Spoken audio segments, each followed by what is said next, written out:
প্রিয় বন্ধুরা, আমরা এসেছি কুষ্টিয়ার রবীন্দ্রনাথের কুঠি বাড়িতে। আপনারা দেখতেছেন যে আমরা এখন মূল ফটকে আছি। রবীন্দ্রনাথ ঠাকুরের কুঠি বাড়ির মূল ফটক দিয়ে প্রবেশ করছি আমরা। আজকে এসেছি, এর আগেও আমি এসেছিলাম। আজকে এসেছি মূলত হলো আমার মেয়ে রাজবাড়ী ইংলিশ মিডিয়াম স্কুলে 1-এ পড়ালেখা করে। সেই সুবাদে সেখান থেকে তারা পিকনিকের আয়োজন করেছে, সেই কারণে আমরা এসেছি। আপনারা দেখতে পাচ্ছেন যে মূল ফটকটা, এখানে সবাই দাঁড়িয়ে আছে, সবাই দেখা যাচ্ছে।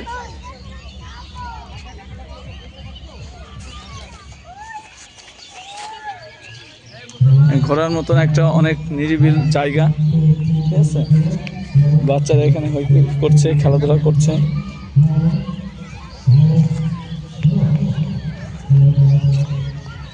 এখানকার এরিয়াটা মোটামুটি বেশ বড়। দেখার মধ্যে রবীন্দ্রনাথ ঠাকুরের যেসব পুরনো ঐতিহ্য আছে সেগুলো দেখা যাবে।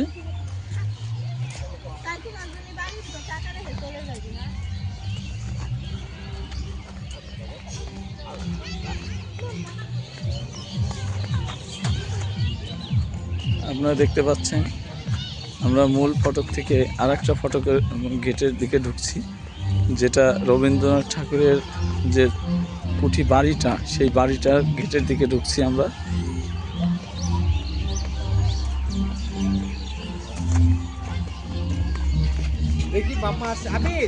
বিনোদনের অনেক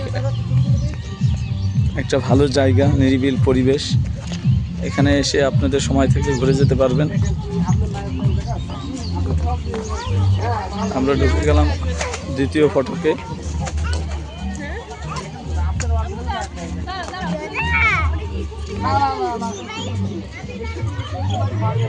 ফুল দিয়ে অনেক সুন্দর করে সাজানো পরিবেশগুলো।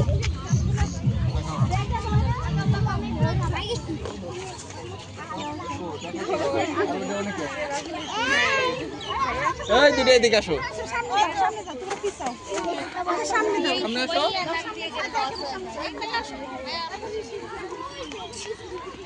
আপনারা দেখতে পাচ্ছেন এত সুন্দর করে ডিজাইন করেছে, ফুলগুলো সাজিয়েছে, দেখতে অনেক সুন্দর লাগছে।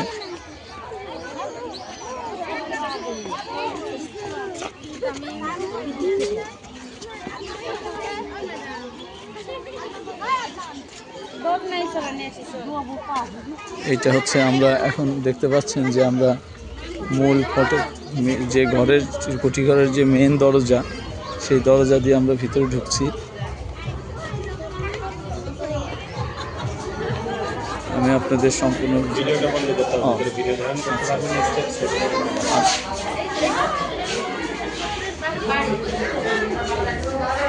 আসো আসো আসুন।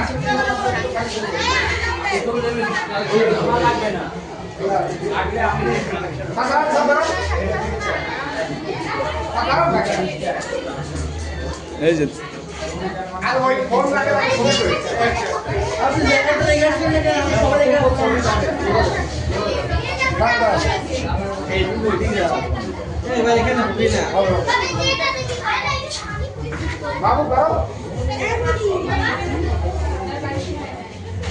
আপনারা দেখতে পাচ্ছেন রবীন্দ্রনাথ ঠাকুরের কিছু পুরনো স্মৃতিচিহ্ন। এটা ঘাস কাটার যন্ত্র, এই যন্ত্র দিয়ে রবীন্দ্রনাথ ঠাকুর ঘাস কাটত, ঘাস কাটার যন্ত্র। এটা হলো মাটি মসৃণ করার যন্ত্র, আগের দিনের এই যন্ত্র দিয়ে মাটি মসৃণ করতো। এবং এটা হচ্ছে ঘাস কাটার মেশিন। ব্যবহৃত কিছু জিনিসপত্র আমরা দেখব।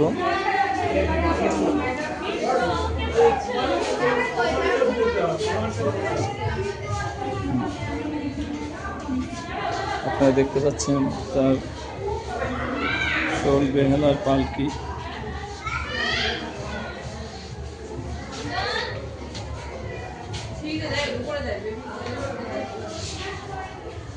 এই পালকিগুলোতে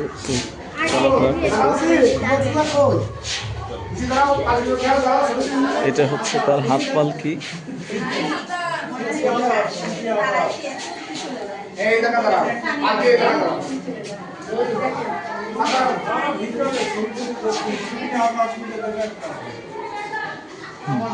চলো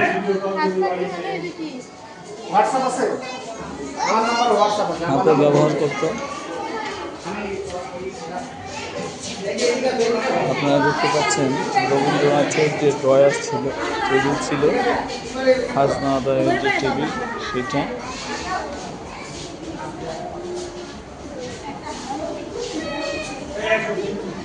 তার অগণিত অনেক ছবি আছে।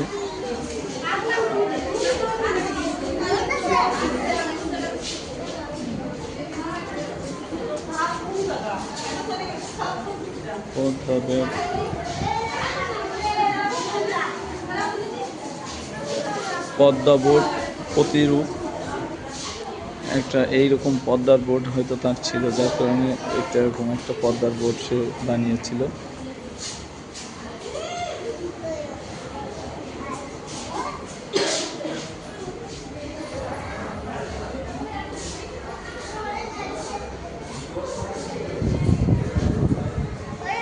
রবীন্দ্রনাথ ঠাকুরের চিত্রকর্মগুলো দেখেন। এটা হচ্ছে রবীন্দ্রনাথ ঠাকুরের চিত্রকর্ম।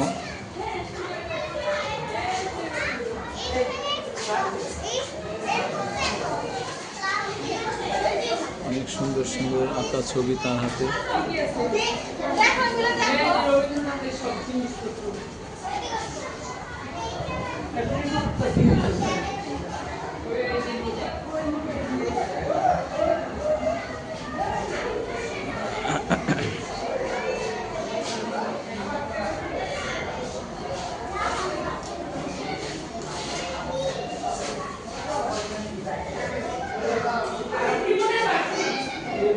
অনেক ছবি আছে এই ঘরের মধ্যে, অনেক অনেক ছবি আছে।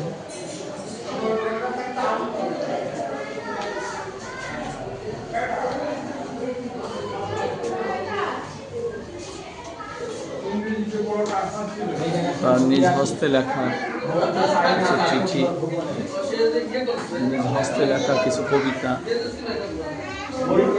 ইংরেজি বোর্ডটা তার নিজের হাতে লেখা।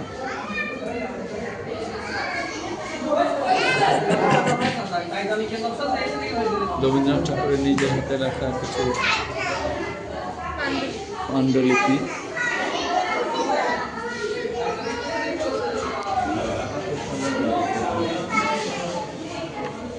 এটা আপনারা দেখলেন, এটা নিচতলা। রবীন্দ্রনাথ ঠাকুরের ব্রিটিশ আমলের ছবি, যে ছবিটা নষ্ট হয়ে গেছে। আমরা এখন দোতলায় উঠব।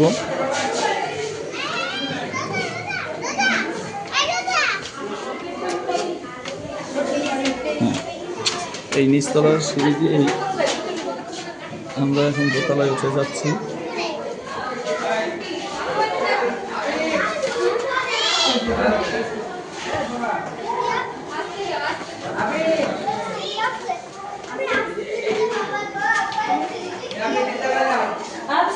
মোটামুটি নিরিবিল পরিবেশ।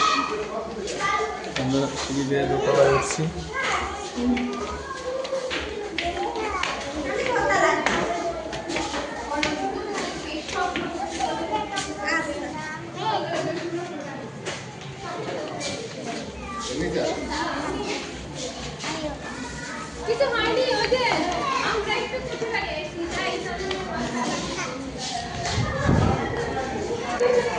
দেখতে পাচ্ছেন ডিম্ব আকৃতির টেবিল রবীন্দ্রনাথ ঠাকুরের, সেই অনেক তার ব্যবহৃত চেয়ার।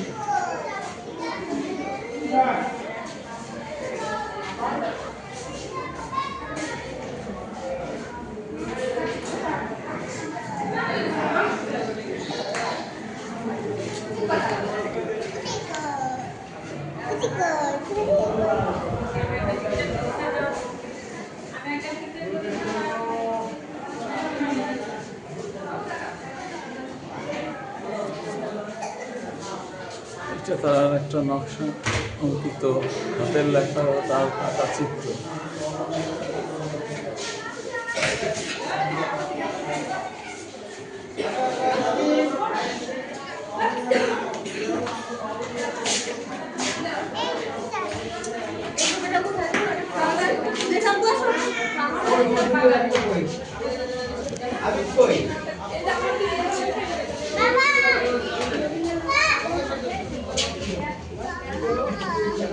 বন্ধুরা আমরা দেখতে পাচ্ছি ওই সময় কিছু ইঞ্জিন চালিত স্পিড বোট, চাপলা। দোতলা থেকে দেখেন, দোতলা থেকে জায়গাটা অনেক সুন্দর দেখা যায়, মনোরম পরিবেশ। এখানে সবাই আসছে, ঘুরে বেড়াচ্ছে, দেখছে। এই পাশে ছোট একটা পুকুর আছে, আপনারা ইচ্ছা করলে পুকুরের ওই পারেও গিয়ে বসতে পারবেন।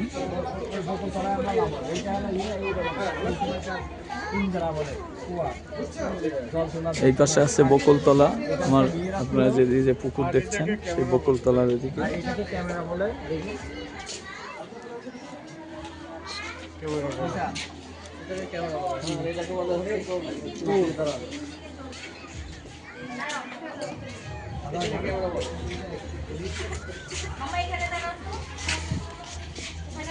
আপনারা বোটে বসে গিয়ে ছবি পাবেন না, ঠিক আছে? সাইড থেকে দেন, ঠিক আছে?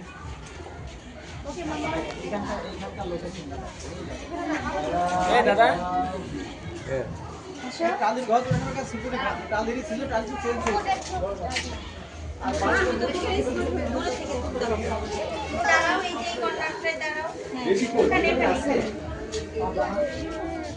এই চলে গেলেন না যা সাথে সাথে সঙ্গে কত ও সাথে সিঙ্গেল তুলবো। ওকে দাদার সাথে আমার কোটি কোটি ছবি আছে।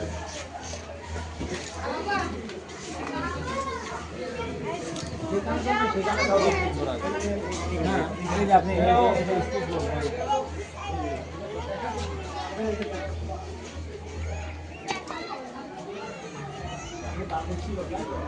আর এই যে ভিতরে যে মঞ্চের মধ্যে অনেক সময় ফিস্ট করাটা মঞ্চ ছিল না, এটা স্কুল ছিল নাম বহু বছর ধরে আসতেছে এখানে, তো আমাদের মুখস্থ দাদা আসছে ইন্ডিয়া থেকে, ভাবলাম উপরে তুলবো, তো আপনার তো সে ক্ষমতা নাই, তো খালি খালি বক বক শুনে কি লাভ হচ্ছে আমার। আমরা একটু পূর্ব পাশে যাব, পূর্ব পাশে দেখতে কেমন দেখেন। হ্যাঁ, এটা হচ্ছে আর একটা স্মৃতি নির্দেশন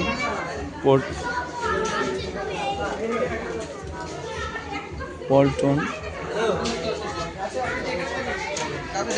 এই পাশেও এলাকাটা অনেক দূরে, আপনারা দেখতে পাচ্ছেন। ডানে দূরে একটা মঞ্চ আছে, আপনারা দেখতে পাচ্ছেন বোধ হয়। এই মঞ্চটা কোনো অনুষ্ঠান বা ই হলে, সেই প্রোগ্রাম হলে ওইখানে সেই স্টেজের ব্যবস্থা করে। বাবা, এখানে তোমাকে একটা ছবি তুললাম, তাহলে আমি এখানে দাঁড়াবো। আমি